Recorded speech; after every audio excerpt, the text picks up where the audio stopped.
Hello friends, मैं हूं अजहरुद्दीन और आप देख रहे हैं आपका अपना चैनल विद्या भवन। तो फ्रेंड्स, आज हम बात करने वाले हैं मैथ के उसी चैप्टर तीसरा क्वेश्चन। इस चैप्टर का हमने 2 क्वेश्चन पिछले वीडियो में प्रोवाइड कराया था। अब तीसरा क्वेश्चन की बात करते हैं और तीसरा क्वेश्चन वही मेथड है, आपको कोई प्रॉब्लम नहीं होगी क्योंकि पिछला विधि से ही हम लोग क्वेश्चन को सॉल्व करेंगे। अभाज्य गुणनखंड विधि के द्वारा निम्नलिखित संख्याओं का लसा तथा मसा ज्ञात कीजिए। हमें निकालना लसा और मसा है, लेकिन मेथड वही है, अभाज्य गुणनखंड विधि। तो हम सबसे पहले एक बार 12 का लसा निकालेंगे और एक बार 15 का लसा निकालेंगे और एक बार 21 का लसा निकालेंगे। तीनों का लसा निकालने के बाद अब हम यहाँ से क्या करेंगे, अभाज्य गुणनखंड विधि लगाएंगे। ये अभाज्य गुणनखंड विधि है और इसी के द्वारा हम लसा और मसा को सिलेक्ट करेंगे। तो सबसे पहले तीनों का हम लोग लसा निकालते हैं। तो 2 छक्का 12 हो जाएगा, 2 तिहाई 6 हो जाएगा, 3 एकम 3 हो जाएगा। अब 15 का करते हैं, 3 पाँचे 15 हो जाएगा, 5 एकम 5 हो जाएगा। इसका करते हैं 3 साते 21 हो जाएगा, 7 एकम 7। तो फ्रेंड्स लिखते हैं यहाँ पर इसका 12 का, फिर यहाँ पर 15 और यहाँ पर 21 का। ये गुणनफल मतलब गुणनखंड। गुणनखंड क्या है, 2 गुणे 2 गुणे 3। यहाँ पर है 3 गुणे 5 और यहाँ पर है 3 गुणे 7। अब यहाँ पर हमारा HCF निकालना है। और हमने पिछले वीडियो में बताया कि दिए गए क्वेश्चन का फैक्टर जो हो गया उसी में से तीनों में देखेंगे कौन सा नंबर तीनों में है। तो देखेंगे यहाँ पर 3 ऐसी संख्या है, ये 3 ऐसी संख्या है जो तीनों में है। जो संख्या तीनों में रहेगा मतलब कॉमन रहेगा, वही हमारा होता है मसा।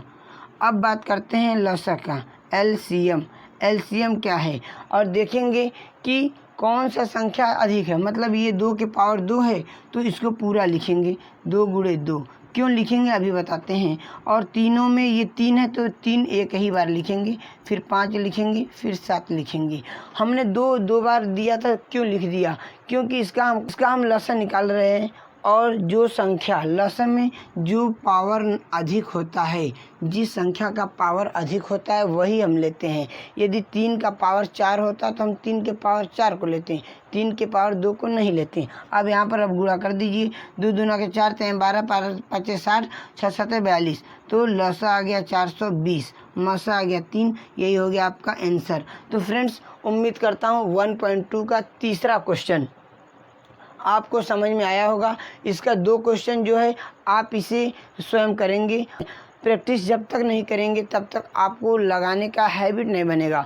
तो फ्रेंड्स, चलते हैं इसी चैप्टर का चौथा क्वेश्चन। तो फ्रेंड्स, क्वेश्चन चौथा दिया हुआ है कि HCF 306 और 657 का 9 दिया है। एलसीएम ज्ञात कीजिए। मतलब 306 और 657 का लसा निकाल चुका है, मतलब मसा निकाल चुका है और हमें इन्हीं दोनों संख्याओं का लसा निकालना है। तो क्या करेंगे, 306 वही मेथड लगाते हैं, प्राइम फैक्टर मतलब अभाज्य गुणनखंड विधि लगाते हैं।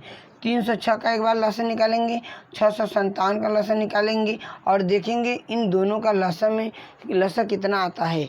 तो सबसे पहले इसको सॉल्व करते हैं। 3 एकम 3 0, 3 दूना के 6, फिर 3 तिरी के 9, 3 चौक के 12। और उम्मीद करता हूँ आपको अब समझ में आ रहा होगा। 2 से काट देते हैं, 2 एकम 2, 2 साते 14 और 17 एकम 17। अब इसका निकालते हैं, 3 दूना के 6, 3 एकम 3, 3 साते 21, फिर 3 साते मत काटिए, 7 तिरी के 21, 7 एकम 7 और यहाँ पर 31 से काट दीजिए। तो यहाँ पर हम देख रहे हैं कि 306 का लसा हमने किया। 306 का फैक्टर कितना है, 3 गुणे 3 गुणे 2 गुणे 17 और यहाँ पर 657 का फैक्टर है 3 गुणे 7 गुणे 31। बस हमें लसा निकालना है। तो एलसीएम, और हमने ये कहा कि जिसमें जो नंबर अधिक बार आएगी वो पूरा संख्या लिखेंगे। मतलब इसको आप ऐसे भी लिख सकते हैं, 3 के पावर 2 गुणे 2 गुणे 17 और इसको ऐसे भी लिख सकते हैं 3 के पावर 1 गुणे 7 गुणे 31। सिर्फ पावर अधिक वाला लेना है तो हम ले लेते हैं 3 के पावर 2 वाला।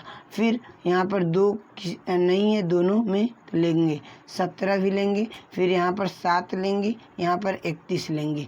तो आपको सिर्फ ये देखना है हमने 3 नहीं लिया क्योंकि पावर वाला अधिक वाला ले लिया, बस हो गया आपका क्वेश्चन ख़त्म। 3 3 के 9 दूना का 18, 18 में आपको मल्टीप्लाई करना है टोटल 22 23, यही आपका आंसर आएगा। अब यहाँ से ये आपका एलसीएम हो गया, यहाँ पर ये आपका एचसीएफ दिया है। तो फ्रेंड्स किसी भी नंबर का अभाज्य गुणनखंड विधि से एलसीएम कहेगा तो सिर्फ दोनों नंबर का लसन निकालेंगे, लसन निकालने के बाद गुणनखंड लिखेंगे और इसका कॉमन पॉइंट लेंगे, कॉमन पॉइंट ही आपका आंसर होता है।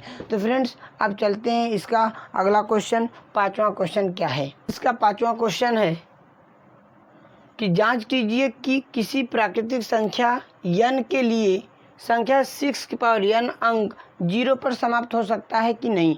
तो आपको सिर्फ इतना देखना है, कोई भी ऐसी संख्या, कौन सी संख्या कह रहा है कि 6 की पावर हम क्या रखें कि 0 पर समाप्त हो जाए। n का मतलब दिया है, आप 1 भी रख सकते हैं, 2 भी, 3 भी, 4 5 6, लेकिन हमको इस संख्या का मान लेते हैं, माना 6 की पावर हमने 2 रखा तो 6 का 2 बार मल्टीप्लाई करेंगे तो 36 आएगा। हमने 6 की पावर 5 रख दिया, 6 को 5 बार गुणा करेंगे तो हमको सिर्फ इतना देखना है कितना रखें कि इसका गुणा करने के बाद लास्ट में 0 आना चाहिए, मतलब 0 पर समाप्त हो जाए, यही कह रहा है। तो सिर्फ आप इतना नोटिस करेंगे कि जो भी संख्या दिया है, मतलब 6 के पावर n दिया है, n का मान आप कुछ भी रखेंगे कभी भी ये 0 पर समाप्त नहीं होगा। क्यों नहीं होगा? क्योंकि आप इस पॉइंट को नोट करेंगे, क्योंकि जिस संख्या का गुणनखंड 2 और 5 के पावर नहीं होता है, मतलब 2 और 5 नहीं होता है, या 2 के पावर n 5 के पावर n नहीं होता है, वह संख्या कभी भी 0 पर समाप्त नहीं होगी। मान लेते हैं जैसे मैं यहाँ पर दिया है 10 या यहाँ पर दिया है 25 दिया है और ये कहेगा कि 0 पर समाप्त होगा कि नहीं, तो यस ये 0 पर समाप्त होगा क्योंकि हमने इसका फैक्टर किया 5 और 5 आ रहा है। तो हम कहेंगे जिस संख्या का गुणनखंड करने पर 2 और 5 आता है वही संख्या 0 पर समाप्त होगी, अन्यथा कोई भी संख्या देगा कभी भी 0 पर समाप्त नहीं होगी। 6 का फैक्टर कर रहे हैं तो 2 और 3 आ रहा है, इसलिए n के पावर आप 6 के पावर आप कुछ भी रखिए, 1 से लेके अनंत तक रखिएगा, कभी भी 0 नहीं आएगा। तो सिर्फ आपको पॉइंट ये लिखना है कि जिस संख्या का गुणनखंड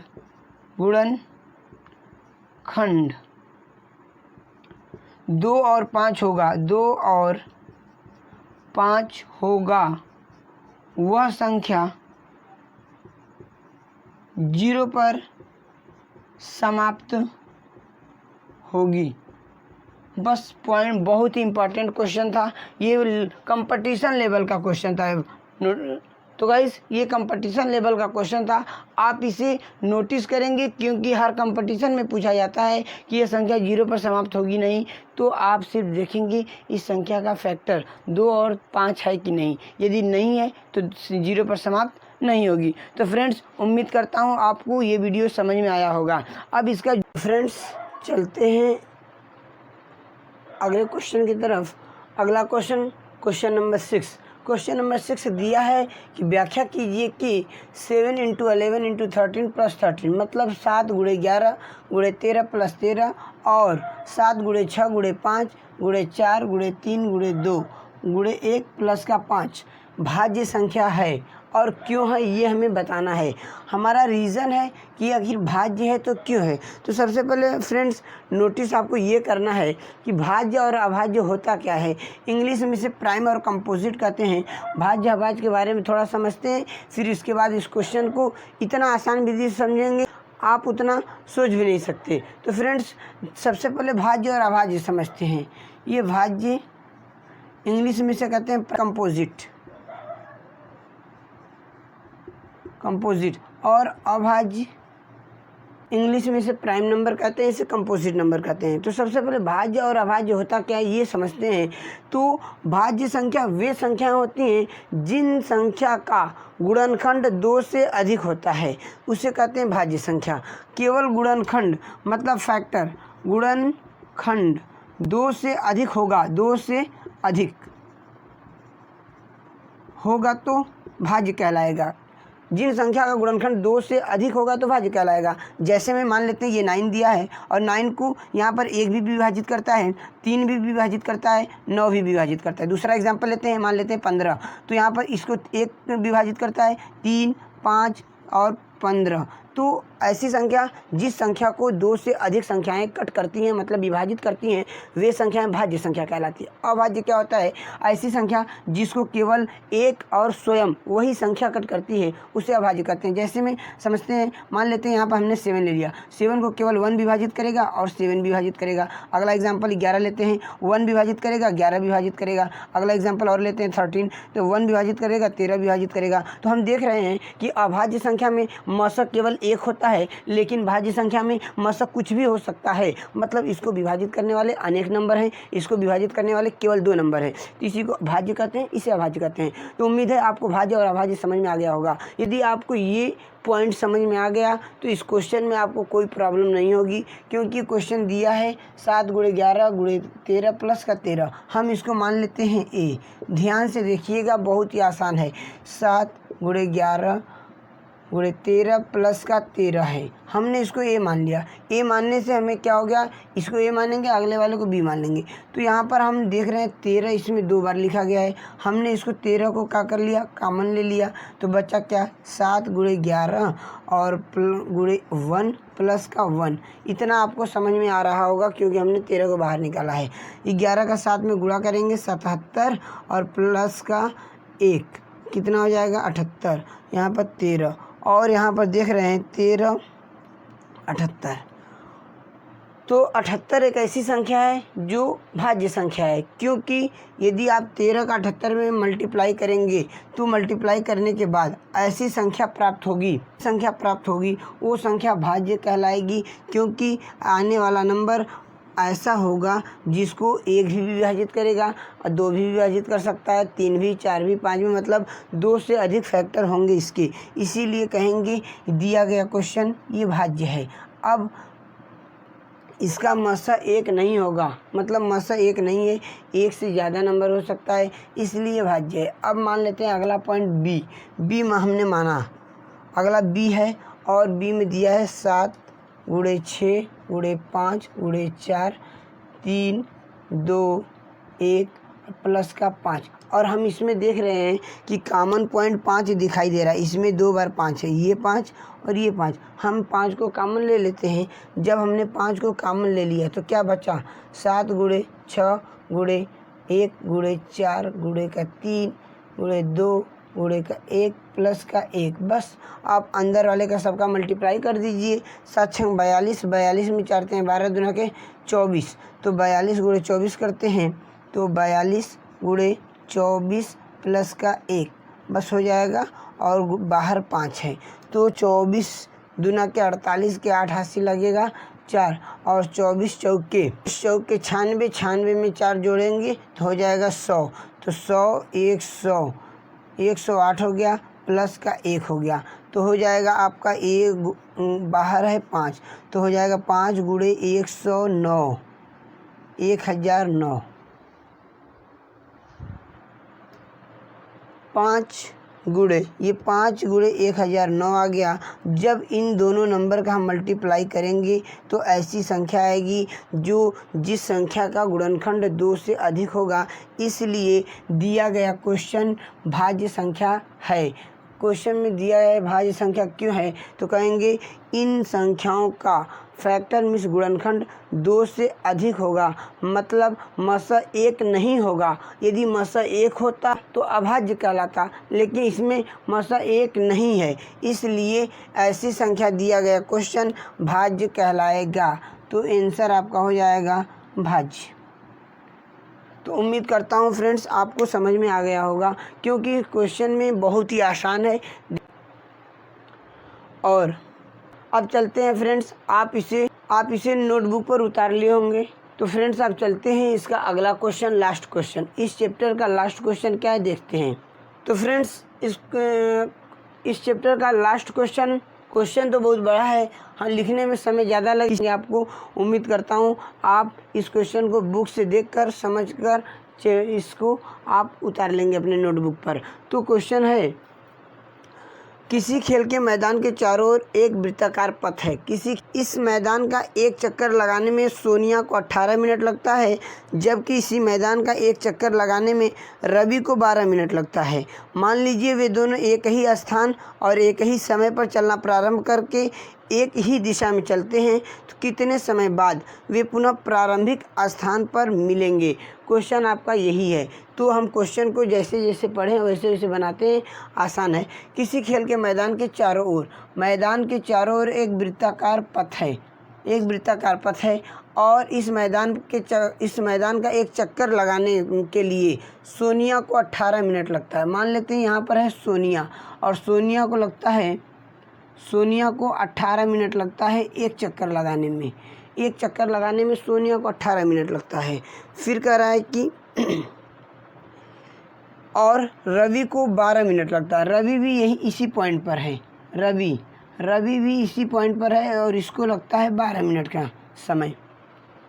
अब देखना ये है कि वे दोनों एक ही स्थान पर एक ही समय से चलना प्रारंभ करते हैं, मतलब दोनों का स्टार्टिंग पॉइंट सेम है, समय दोनों का सेम समय से दोनों को स्टार्ट किया जा रहा है।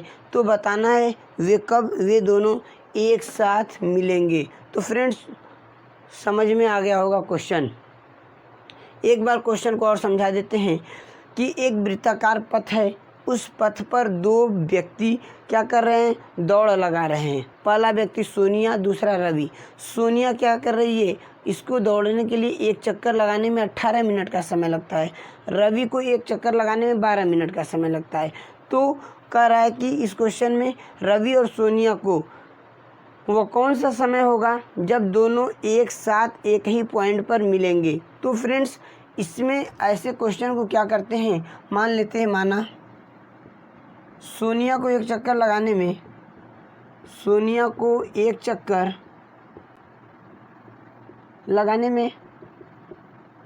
18 मिनट तथा रवि को 12 मिनट का समय लगता है।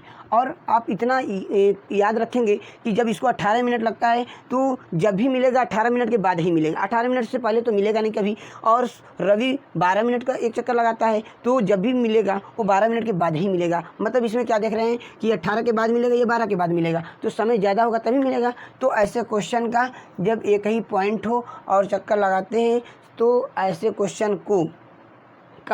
क्वेश्चन का हम लोग एलसीएम निकालते हैं, मतलब लसा निकालेंगे। तो एलसीएम निकालेंगे 12 और 18 का अभाज्य गुणनखंड विधि से हम लोग एलसीएम निकालते हैं। 2 9 18 और 3 3 के 9 और 3 एकम 3, फिर 2 6 का 12, 2 3 6, 3 एकम 3। तो फ्रेंड्स अब इसका 18 का लसा आ गया 2 गुणे 3 और 12 का आ गया 2 गुणे 3।